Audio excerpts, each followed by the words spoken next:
Hey everyone, welcome back to Rocky Watches Movies. Today we're diving into Knight Rider, the iconic 1982 series that gave us KITT, a sleek talking car with crime-fighting capabilities, and Michael Knight, the hero behind the wheel, played by David Hasselhoff. The show not only introduced 80s kids to a futuristic world of AI technology and advanced vehicles, but it also gave us some unforgettable moments and behind-the-scenes stories that shaped this beloved classic. So let's hit the turbo boost and jump through 20 things you never knew about Knight Rider. Knight Rider wasn't just a sci-fi thriller about a high-tech car, it had roots in classic westerns. Show creator Glenn A. Larson envisioned Knight Rider as a modern reimagining of the Lone Ranger, saying he wanted to do the Lone Ranger with a car. In this setup, KITT is like Tonto, helping Michael Knight uphold justice in each town he visits. The Lone Ranger's good versus evil dynamic and justice-driven storylines became the backbone of Knight Rider episodes. Adding sci-fi into the mix, Larson drew from 2001: A Space Odyssey's HAL 9000 for KITT's intelligence and smooth-talking character. The red scanner light on KITT's hood, which became an iconic feature, was a direct nod to the Cylon eye lights from Larson's previous series, Battlestar Galactica. And apparently the idea for the talking car came from a German film, Superbug Goes Wild, featuring a talking VW Beetle. Despite its future success, Knight Rider almost didn't make it past the idea stage. Executives at NBC were hesitant to greenlight a show about a talking car after a similar concept, My Mother the Car, flopped in the 1960s. My Mother the Car was so poorly received that it was often called one of the worst TV shows ever made. Larson's persistence paid off though, and Knight Rider premiered in 1982, running for 4 successful seasons on NBC. KITT, standing for Knight Industries 2000, was depicted as an advanced AI-controlled car designed for law enforcement. While KITT was pure fiction, the vehicle, a 1982 Pontiac Trans Am, boasted some impressive features on screen. They included a supercomputer that boasted 1,000 megabits of memory, trihelical plasteel molecular bonded shell plating, pyroclastic lamination, a turbojet engine with modified afterburners, anharmonic synthesizer, and anamorphic and etymotic equalizers, all helping to provide its bulletproof and jumping capabilities. Pontiac even wanted the show to avoid naming the car's model directly, concerned that fans would be disappointed by the real car's lack of AI and turbo boosts. KITT was brought to life by designer Michael Sheff and his team in just 2 weeks. Working with an extremely tight deadline, they created custom parts and sourced material locally to bring the car to life. Despite the rush, KITT's design and look left a lasting impact, cementing the car as one of pop culture's most iconic vehicles. Larson's business acumen made Knight Rider a long-term success beyond just TV. When negotiating his deal with Universal, Larson secured a significant share of the show's merchandising rights.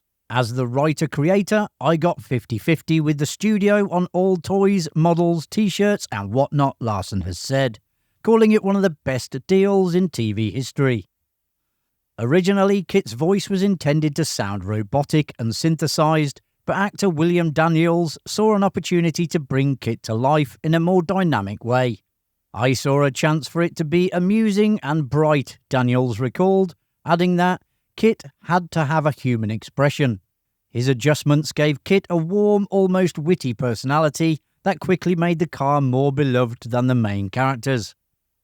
If you're enjoying the video, a subscribe to the channel would be more thrilling than hitting turbo boost.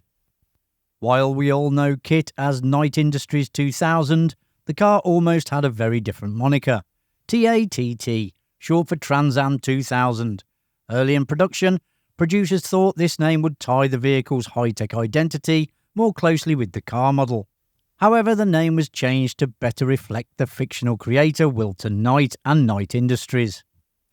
In a decision that not only added to KITT's mystique, William Daniels' name was never listed in the opening or closing credits throughout the show's run.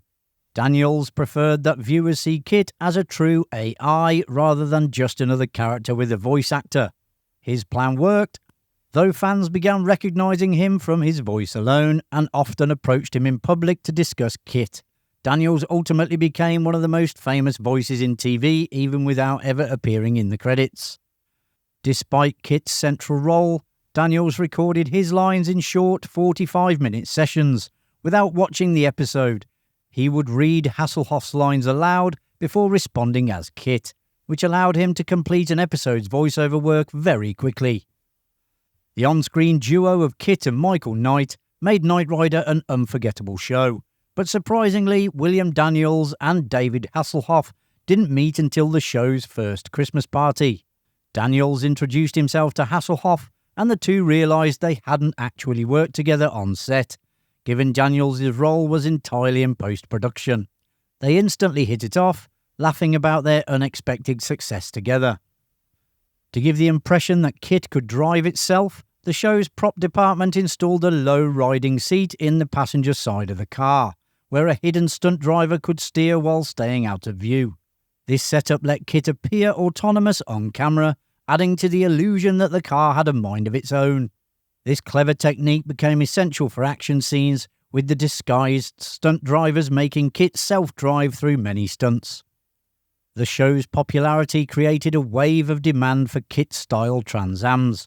Fans wanted their own black Trans Am complete with tan interior and the famous red light. The demand was so high that it influenced Trans Am sales, which saw a significant boost. This trend of fans wanting to replicate the iconic car continues today, with KITT replicas still highly sought after by collectors and Knight Rider enthusiasts. Though KITT's initial design already stood out, the show's fourth season gave the car a serious upgrade. Renowned car designer George Barris, who created the Batmobile for the 1960s Batman series, added Super Pursuit mode to give KITT an even bolder look. Each modified version cost about $18,000, and the production team typically kept 4 modified cars on hand. Unfortunately, Super Pursuit mode was mostly illusion. As hydraulics were needed to perform the effect, there was no room for an engine or anything else unnecessary in the car, and so the car was always stood still when undergoing the change. The show introduced one of its most memorable villains with Michael Knight's evil doppelganger Garth Knight, played by David Hasselhoff himself. Garth Knight, sporting the classic evil twin goatee, drives a formidable armoured truck named Goliath. Garth's sinister personality and imposing truck were an instant hit, but Hasselhoff found it exhausting to play both characters, and despite being a fan favourite, asked producers not to make Garth a regular. Just as Michael Knight had an evil twin, so did KITT, Car, or Knight Automated Roving Robot. A prototype of KITT, Car was put into storage after its designers realised that its CPU was unstable and more concerned with its own preservation than the protection of human life. Car appeared in 2 episodes of Knight Rider. In the first one, Car is accidentally activated by a duo of thieves and manipulated into helping them. In its second appearance, Car is now fully bent on revenge against KITT and Michael.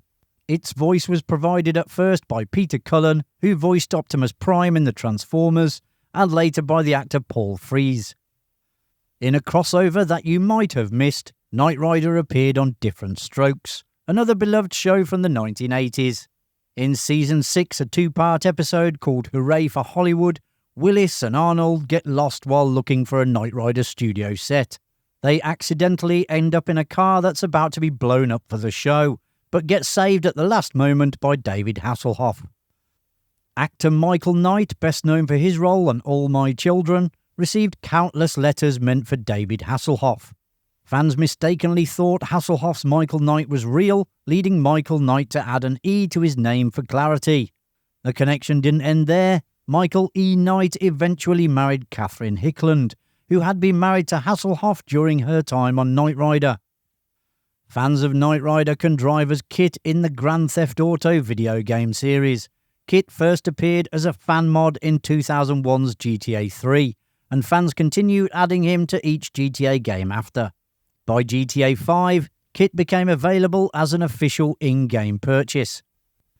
In 1991, NBC aired Knight Rider 2000, a TV movie set in what was then the near future.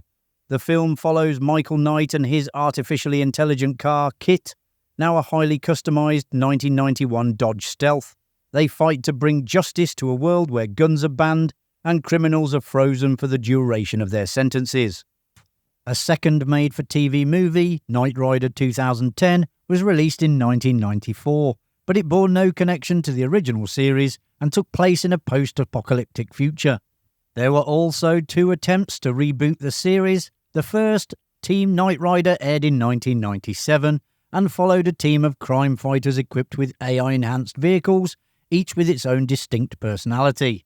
Though the series was cancelled after 1 season, NBC tried again a decade later with a direct revival of Knight Rider, featuring a cameo by David Hasselhoff in the pilot episode. The first season was ultimately cut short to 17 episodes and cancelled. And there you have it, folks. You now know a little bit more about Knight Rider. If you enjoyed the video, which I presume you did as you made it this far, hit that like button and subscribe so you don't miss any future videos coming to Rocky Watches Movies. Thanks for watching. I'll see you in the next one. Bye for now.